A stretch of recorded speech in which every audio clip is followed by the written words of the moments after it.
오늘은 주일입니다. 주일은 믿는 우리와 온 우주와 만물을 창조하신 하나님 사이에 약속된 날입니다. 그래서 이 날은 하나님을 믿는 사람들만을 위한 날입니다. 물론 모든 인류를 위한 날인데 그들은 그것을 모르기 때문에 하나님을 믿는 자들이 하나님과의 언약을 거룩하게 지키고 그리고 그 말씀 안에서 하나님 앞에 살기로 결심하는 그런 축제의 날입니다. 이 날은 율법적으로 정해진 날이고 억지로 지키는 날이 아니라 하나님을 믿는 자가 당연히 하나님을 바라보며 예배하는 날이기 때문에 여러분들이 오늘 이 예배가 주를 향한 여러분의 신앙 고백이기를 주님의 이름으로 축복합니다. 특별히 오늘은 우리 교회가 이 땅에 세워진 것을 감사하고 또 축하하는 그런 주일이기도 해서 우리에게는 매우 의미 있는 주일을 맞이하게 되었습니다.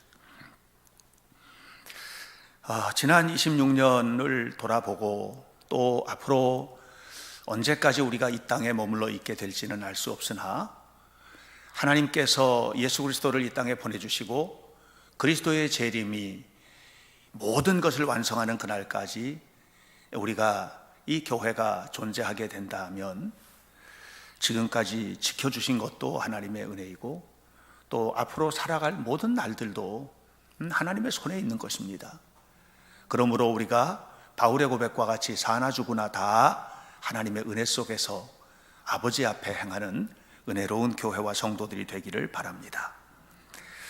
오늘 읽은 시편 23편 말씀은 여러분들 모두가 다 너무 잘 알고 있는 말씀이죠. 아마 웬만하신 분들은 다 암송을 하실 것입니다. 그래서 오늘 성경을 봉독하시는 우리 권사님께서 성경을 읽을 때 평상시하고는 조금 다른 시점에서 아멘이 나왔어요. 보통 때는 이는 살아계신 하나님의 말씀입니다 하면 아멘 하는데 권사님이 성경 독서자가 성경 말씀을 딱 끝내니까 아멘들 이렇게 하더라고요. 여기 계신 분들이. 왜냐하면 다 알고 있다는 거예요. 이 말씀이 어디서부터 어디까지인지를 다 알고 있다는 얘기거든요. 시편 23편은 저는 개인적으로는 마지막 이 세상을 떠날 때 가족들을 다 불러 모아놓고 인사하고 또 알고 있는 지인들과 성도들과 작별 인사를 한 후에 마지막으로 함께 암송하고 싶은 말씀이 시편 23편이다 하는 그런 얘기도 드렸습니다. 저는 이 말씀이 제 삶을 닮았고 또 우리 모두의 삶을 닮았고 우리 교회를 닮은 말씀이어서 너무너무 좋습니다. 그래서 이 말씀을 그냥 원래 말씀 그대로 좀 암송하고 싶어서 히브리어로도 암송을 하고 이렇게 하는데 정말 남다른 그런 그 깊은 은혜를 받게 됩니다. 그런데 오늘 이 말씀 그가 나를 푸른 풀밭 쉴만한 물가로 인도해 주신다. 푸른 풀밭 쉴만한 물가에서 쉬고 있는 양, 이것을 우리가 한번 생각을 해보면 이 양들이 푸른 풀밭에 쉴만한 물가에 머물러 있는 것, 그것이 평안과 만족의 근거가 아니라는 것을 성경은 이야기를 하고 있습니다. 그가 나와 동행하시기 때문에 푸른 풀밭 쉴만한 물가가 평안과 축복의 장소가 되는 것이지 그분이 아니면 양들에게는 푸른 풀밭도 쉴만한 물가도 불안한 장소입니다. 그러니까 주님이 함께 하시기 때문에 예수님이 목자이시기 때문에 푸른 풀밭도 쉴만한 물가도 평안과 축복의 장소가 되는 것이고 우리가 성경에서 이미 알고 있는 것처럼 그보다 더 험한 장소도 그곳이 평안과 축복의 장소임을 알게 되는 것입니다. 지난 26년 동안 돌아보면 오늘 제목대로입니다. 누이고 인도하신 하나님. 그냥 하나님께서 누여주셨고 하나님께서 인도해 주셨습니다. 앞으로 살아갈 모든 날들을 우리가 묵상하며 생각해 보면 똑같습니다. 우리 하나님께서 붙잡아 주시고 이끌어 주실 것이고, 우리 교회를, 성도들의 삶을 푸른 풀밭에 누이시고 쉴만한 물가로 이끌어 주실 것입니다. 그것이 우리 주님의 은혜입니다. 이 시편에서 다윗은 하나님이 자신에게 베풀어 주신 은혜가 얼마나 큰 것인가 하는 것을 고스란히 고백을 하고 있습니다. 완벽하게 했다는 겁니다. 모든 것이 하나님께서 하셨다는 것을 신앙 고백하고 있습니다. 그런데 이 시편 23편 안에 있는 말씀을 보면 다윗의 삶은 꼭 그렇게 아름답지만은 않았던 것 같습니다. 3절이 이렇게 시작되잖아요. 내 영혼을 소생시키시고. 이 말이 무슨 말이에요? 그 말씀의 행간을 한번 살펴보세요. 영혼이 무너졌었다는 거죠. 무너진 영혼이 소생된 겁니다. 4절 말씀을 보면 그가 지금 있는 자리가 사망의 음침한 골짜기라고 했습니다. 5절을 가서 보면 원수들의 목전에서 상을 베풀어 주신다는 얘기는 무슨 얘기예요? 원수들이 가득한 세상에서 살고 있다는 얘기예요. 영혼이 무너져 사망의 음침한 골짜기와 같은 인생의 길을 걸어 원수들은 온 사방에서 득식을 거려. 그런데 다윗은 무슨 얘기합니까? 그럼에도 주님은 나를 푸른 풀밭에 누이시고 쉴만한 물가로 이끌어 주셨습니다. 이것이 다윗의 신앙 고백입니다. 우리 교회의 26년도 저는 마찬가지였다고 생각을 합니다. 돌아보면 행복한 일만 있었던 것은 결코 아니고, 돌아보면 아름다운 것들만 기억나는 것은 아닐 것입니다. 여러분의 인생의 현재 시점에서 과거로 한번 눈길을 돌려서 돌아본다면 여러분의 인생도, 여러분의 삶도 그때 왜 내가 그렇게 했을까? 그때 왜 내가 그런 선택을 해서 그렇게 큰 손해를 봐야만 했을까? 그때 왜 그렇게 내가 그 마음 아픈 것들, 너무너무 힘들었었어. 이런 경험들이 아마 산 하나 넘으면 더 높은 산, 하나 넘으면 더 높은 산, 이렇게 기억될 것이라고 생각을 합니다. 그럼에도 불구하고 하나님은 한결같은 은혜로 우리와 함께 하셨음을 감사하시기를 바랍니다. 지난 26년은 하나님이 함께 하셨던 삶이었습니다.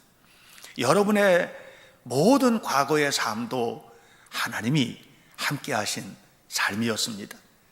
저는 오늘 이 말씀을 함께 묵상하면서 과거를 돌아보고 또 미래를 내다보면서 함께 우리의 삶을 이끌어 가실 하나님을 함께 생각해 보는 그런 시간을 가지려고 합니다. 먼저 우리가 지금 살고 있는 세상은 현실의 세계를 살고 있다는 것을 잊어서는 안 됩니다. 우리가 살아왔던 과거도 현실을 경험하면서 살아온 겁니다. 이정하라는 시인이 바람 속을 걷는 법이라는 그 바람 속을 걷는 법이라는 그런 시를 연작으로 냈는데, 이 바람 속을 걷는 법 2에서 이런 얘기를 합니다. 바람이 불지 않으면 세상살이가 아니다. 그렇게 하면서 이제 쭉 시를 이끌어 가요. 그러다가 이렇게 말합니다. 산다는 것은 바람이 약해지기를 기다리는 것이 아니라 바람 속을 헤쳐나가는 것, 이렇게 얘기를 합니다. 여러분, 우리가 사는 세상은 바람 잘 날이 별로 없어요. 그래서 옛 어른들도 가지 많은 나무에 바람 잘 날 없느니, 대추나무에 연 걸리듯 했다느니, 이런 얘기들을 하지 않습니까? 이게 무슨 얘기냐면 힘들고 어려운 삶이라는 거예요. 근데 이정하는 이 부분을 얘기하면서 인생이란, 산다는 것은 언제나 저 바람이 그칠까, 언제나 잔잔해질까 학수고대하고 있는 것이 아니라 그 바람 속을 뚫고 가는 것이라는 거예요. 이게 믿는 사람들의 삶의 자리예요. 회피하는 것이 아니라 뚫고 가는 거죠. 아브라함도 그렇게 살았고요, 모세도 그렇게 살았어요. 다윗도 그렇게 당연히 살았습니다. 십자가를 앞둔 예수님도 힘드셨습니다. 마태복음 27장을 보면 얼마나 힘드셨길래 예수님이 이렇게 말씀하셨잖아요. 이 잔을 제발 좀 지나가게 하옵소서. 그뿐입니까? 하나님, 어찌하여 나를 버리십니까? 하고 십자가에서 그 탄식의 어린 고백을 하지 않습니까? 엘리 엘리 라마 사박다니, 하나님 하나님 어찌하여 나를 버리십니까? 이게 현실이거든요. 현실이에요. 도망가고 싶어도 도망갈 수 없는 현실, 피하고 싶지만 피할 수 없는 현실, 이 현실이 우리들에게는 있습니다. 있습니다. 이런 현실 앞에서 우리가 어떻게 살아야 될 것인가 말이죠. 고린도후서 11장 23절 이하를 보면 사도 바울이 자기가 경험했던, 지금까지 겪어왔던, 예수님을 믿으면서 그 믿음으로 살면서 삶의 자리에서 경험해왔던 일들을 신앙 고백을 합니다. 그러면서 이렇게 말합니다. 내가 수고를 넘치도록 했습니다. 내가 옥에 갇히기를 여러 번 했습니다. 내가 매도 수없이 맞았습니다. 죽을 뻔한 고비를 수도 없이 넘겼습니다. 유대인들은 나를 데려다가 40에 하나 감한매를 5번이나 때렸습니다. 태장으로 3번이나 맞았습니다. 돌에 맞아 죽을 뻔한 경험도 1번이 있습니다.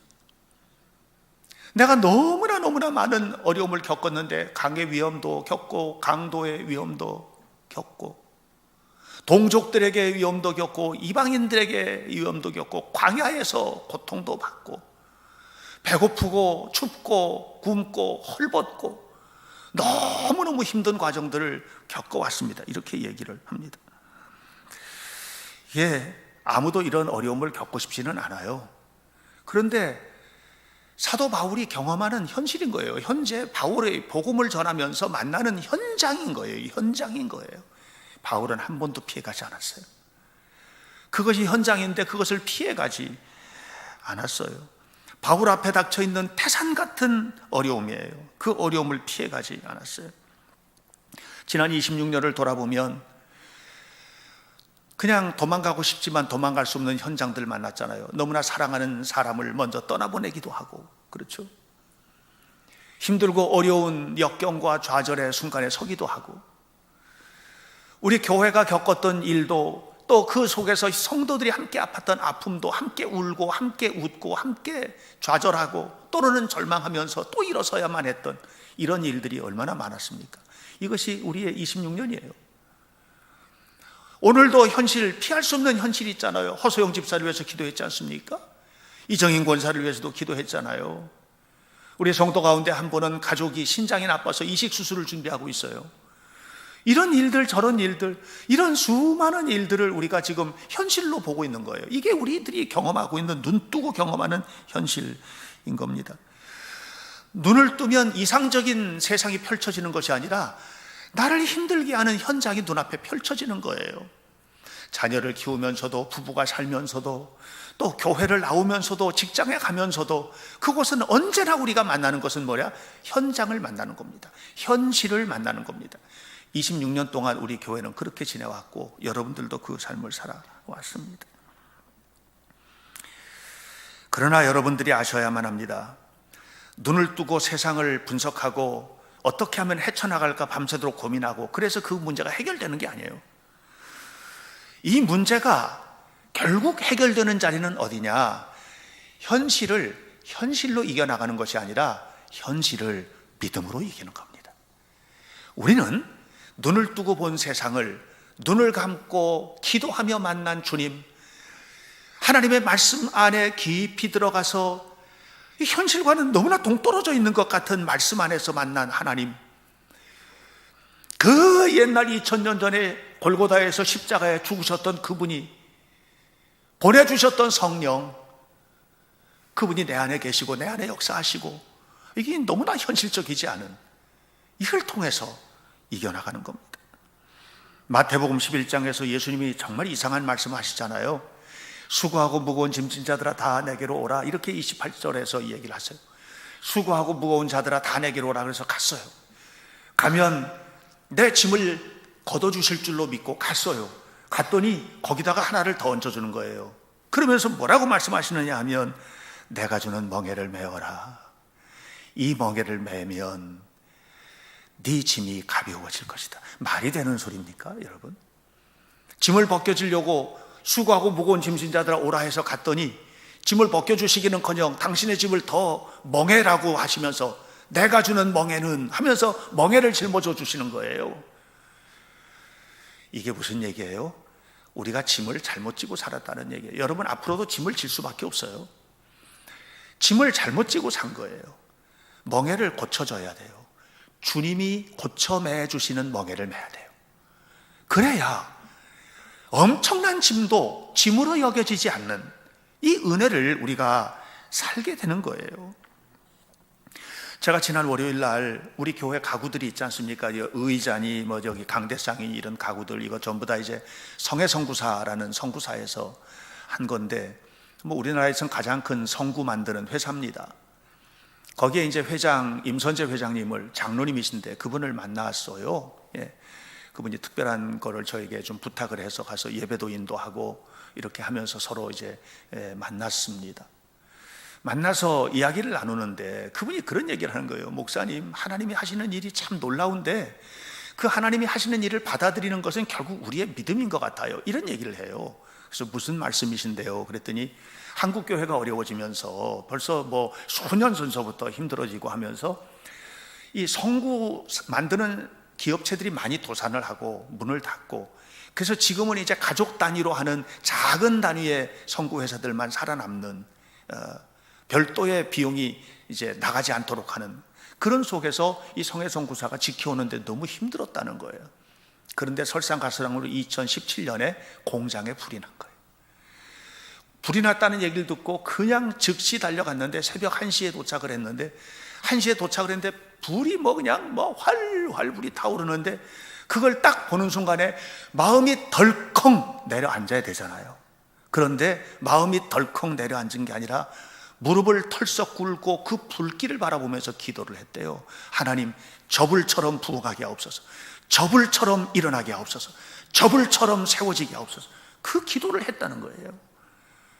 그리고 놀랍게 그렇게 완전히 불타서 싹 쓰러졌는데, 그렇게 불타버린 그 자리에서 지금 4년이 지났는데 모든 것이 회복되고 모든 것이 새로워질 수 있는 새로운 아이템의 사업을 시작하게 하시고, 그 자리에서 하나님이 하시는 일을 우리가 알 수가 없다는 거예요. 현실은 불이 나서 끝장났다, 이게 현실인데, 자기는 그 자리에서 현실을 본 것이 아니라 눈을 감고 주님을 봤다고, 주님께서 하셨다고 하는 그런 얘기를 하는 겁니다. 여러분, 우리가 짊어지고 있는 짐이 너무 힘들고 어려웠어요. 그런데 주님과 함께 갔던 그 짐은 은혜였어요. 여러분, 우리 성도들 한 사람 한 사람 가정마다 보면 진짜 너무나도 무겁고 힘든 것들이 있어요. 짐을 고쳐매기 전까지는 해결되기가 어려울 거예요. 주님의 멍에를 매셔야 돼요. 주님의 말씀대로 멍에를 매셔야 돼요. 우리 교회가 앞으로도 마찬가지예요. 주님의 말씀대로 멍에를 고쳐매지 않으면 안 돼요. 노예로 팔려가는 요셉을 누가 축복이라고 하겠습니까? 사망의 음침한 골짜기를 헤매고 있는 다윗을 누가 축복이라고 하겠습니까? 고린도후서 12장에서 온몸의 가시, 육신의 질병 때문에 말로 다 할 수 없이 무너져가지고 얼마나 고통스러웠으면 사도 바울이 제발 고쳐주세요, 제발 고쳐주세요, 이렇게 기도를 했겠어요. 바울 정도 되는 사람이 모든 것이 다 하나님의 은혜라고, 바닷속에 빠져가지고 죽을 뻔한 고비도 3번이나 넘겼다고 말하거든요. 매 맞고 그런 거 하나도 안 두렵다고 했던 그가 얼마나 고통스러우면 이 병 좀 고쳐달라고 했겠어요. 누가 바울에게 당신 그거 축복이에요 그렇게 말할 수 있겠어요? 그럴 수 없어요. 그럴 수 없어요. 그런데 요셉이 깨달은 거예요. 이게 축복이었구나. 하나님을 만난 사람은 알아요. 다윗이 말하는 거예요. 사망의 음침한 골짜기에 들어갔는데 하나님이 거기도 계신 거예요. 이게 축복인 거예요. 다윗이 이 가시가 자기는 이게 저주인 줄 알았는데 그게 은혜라는 것을 안 거예요. 그건 현실로 깨달은 게 아니고 믿음으로 깨달은 거예요. 우리 교회가 지난 26년 믿음으로 걸어온 길이었기 때문에 견뎌낸 겁니다. 앞으로도 우리 교회가 어렵고 힘든 길들을 걸어갈 수밖에 없을 것입니다. 그것은 하나님과의 영적 싸움의 현장이기 때문에 그럴 수밖에 없어요. 수많은 일들을 경험하게 될 거예요. 편안하기만 하지는 않을 거예요. 그러나 이 모든 것들이 다 하나님의 은혜일 수 있는 것은 그것은 하나입니다. 주님께서 동행하심을 믿기 때문인 것입니다. 사람들은 눈을 뜨고 현실을 바로 분석해야지 이길 수 있다고 말을 합니다. 그러나 여러분, 그렇지가 않습니다. 아담이 눈을 뜨고 본 선악을 알게 하는 나무 열매는 보함직하고 탐스럽고 얼마나 향기롭고 좋은 것이었는지 모릅니다. 그 눈을 뜨고 본 선악과예요. 히스기야가 아수르가 북왕국 이스라엘을 멸망시키고 남왕국 유다의 예루살렘 성을 겹겹이 둘러쌌을 때 눈을 뜨고 본 세계는 뭐냐 하면 사내립에 무서운 군대가 둘러싸고 있는 현장이에요. 이게 현실이에요. 그런데 히스기야가 그 현실에 눈을 탁 감아버려요. 그리고 성전 안으로 뛰어들어가서 기도를 시작을 하는 거예요. 하나님, 눈이 있으면 뜨고 하나님이 보십시오. 하나님, 귀가 있으면 열어서 저 사내립이 지금 외치는 소리를 들으십시오. 그러면서 기도를 시작하잖아요. 이 기도가 사내립의 군대를 무찔러요. 이 역사적인 사실이에요. 오늘 여러분, 우리가 알아야만 합니다. 우리가 살아온 현실, 이겨낸 것은 하나님의 동행하심입니다. 앞으로도 우리가 살아가야 될 삶의 자리, 이겨낼 수 있는 것도 하나님이 함께 하심을 기억하시기를 바랍니다. 그런데 예수 믿는 우리가 예수님을 믿으면서도 푸른 풀밭, 쉴만한 물가, 그건 다윗의 얘기지 내 얘기가 아니야. 그 다윗이나 얘기한 거지, 그건 내 얘기가 아니야. 뭐 풀무불 속에 들어갔는데 살아나왔어? 그것은 다니엘의 세 친구의 얘기지 내 얘기가 아니야. 그렇게 우리 살고 있지는 않습니까? 왜 그렇게 살 수밖에 없습니까? 예수님이 진짜 내 인생의 문제의 해답이라는 것을 안 믿어서 그런 거예요.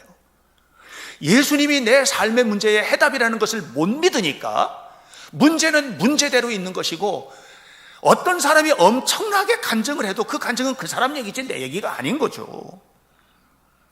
여러분, 아셔야만 합니다. 눈을 뜨고 보는 세상이 전부 다 진실 아니에요. 어떤 사람이 복을 많이 받는다, 그 진짜 복을 많이 받는 게 아닐 수도 있어요. 제가, 여러분도 뭐 아시는 분은 아시겠습니다만은 수년 전에 북한을 다녀왔지 않습니까? 평양을 갔다 왔는데, 평양을 가서 제가 4일 동안을 머물러 있으면서 거기서 본 것이 뭐냐면 세상에 이런 낙원이 없어요. 그 노동신문 보면 그냥 뭐, 그때는 김정일 체제 때인데 김정일 장군님의 그냥 이야기로, TV를 틀면 TV가 하루 종일 나오는 건 아니에요. 시간만 되면 나오는데, 특별히 뉴스가 많이 나오는데, 뉴스 때가 되면 뭐 세상에 이렇게 대단한 나라가 없어요. 뭐 가는 곳에서 사람들 만나면, 냉면 먹으러 식당을 가서도 사람을 만나면 그 사람들이 하는 얘기는 뭐냐면 지상의 천국이 거기에요. 그런 사람들이 저 이해가 되지 않았어요. 어떻게 저렇지? 어떻게 저럴까? 이렇게 생각을 했어요. 그런데 이해가 됐어요. 시간이 지나면서 이해가 됐어요. 그것은 뭐냐 하면 몰라서 그렇다. 이 북한 땅 밖에 있는 것을 몰라요. 이 사람들이 몰라서 저런 것이다. 여러분, 예수님의 해답이라는 것을 믿으십니까? 여러분, 고통이 여전히 고통이고 좌절이 여전히 좌절이고 힘든 것이 여전히 힘든 것입니까? 왜 그런 줄 아세요? 몰라서 그래요. 누구를 몰라요? 예수님을 몰라서 그래요. 하나님이 누군지를 몰라서 그래요. 믿음이 뭔지를 모르는 거예요. 그러니까 저 북한 사람들처럼 거짓 평화를 찾아다니는 거예요. 세상에 평화가 있는 줄 알고, 세상 것에서만 그냥 그 돈 많이 벌면 그것으로 모든 것이 만족인 줄 알고, 세상의 성공만이 진짜 성공인 줄 알고 그렇게 찾아다니는 거예요. 그게 아닌 겁니다. 우리는 세상을 붙들기 위해서 발버둥을 치는 것이 아니라 주님의 말씀대로 살기 위하여 마음을 쓰는 그런 성도들이 되시기를 바랍니다. 주님이 약속하셨습니다. 평안을 너희에게 주노니 곧 나의 평안을 너희에게 주노라. 내가 너희에게 주는 것은 세상이 주는 것과 같이 아니하니라. 이게 요한복음 14장 27절의 말씀이에요. 우리 주님께서 주시는 평화, 이 평화가 여러분의 것이 되시기를 바랍니다. 그 평화 안에서 누리는 물질의 축복, 그 평화 안에서 누리는 건강의 축복, 그 평화 안에서 누리는 가정의 축복, 그 평화 안에서 누리는 교회의 영광, 이 모든 것들은 다 어디 있어요? 주님의 손 안에서 누리는 은혜로운 축복이 되기를 간절히 바랍니다. 그러므로 여러분, 우리가 명심해야 될 것이 있어요. 오늘 성경은 말합니다. 그가 나를 푸른 풀밭, 쉴만한 물가로 푸른 풀밭에 누이시고 쉴만한 물가로 이끌어 가신다는 거예요. 그러니까 여기서 우리의 목표가 푸른 풀밭 쉴만한 물가가 되면 안 돼요. 우리의 목표는 푸른 풀밭 쉴만한 물가가 아니에요. 우리의 진짜 목표, 우리가 끊임없이 붙들어야 될 우리 삶의 진짜 목표는 뭐냐면 푸른 풀밭 쉴만한 물가 옆에 계신 주님의 손을 붙드는 거예요. 주님의 손을 붙들고 그곳으로 가는 거예요. 주님과 함께 살아가는 삶이에요. 예수님이 목적이에요. 예수님을 믿고 믿음으로 사는 게 목표예요. 그것이 우리 교회의 과거이며 현재이며 미래가 되기를 주님의 이름으로 축복합니다. 예수님이 동행하시면 어디나 푸른 풀밭, 어디나 쉴만한 물가 아니었습니까? 예수님이 동행하시면 여러분 노예로 살아갔던 요셉의 삶이 불행이었습니까? 저는 요셉이 불행했다고 하는 곳을 한 군데도 못 찾아보겠던데요.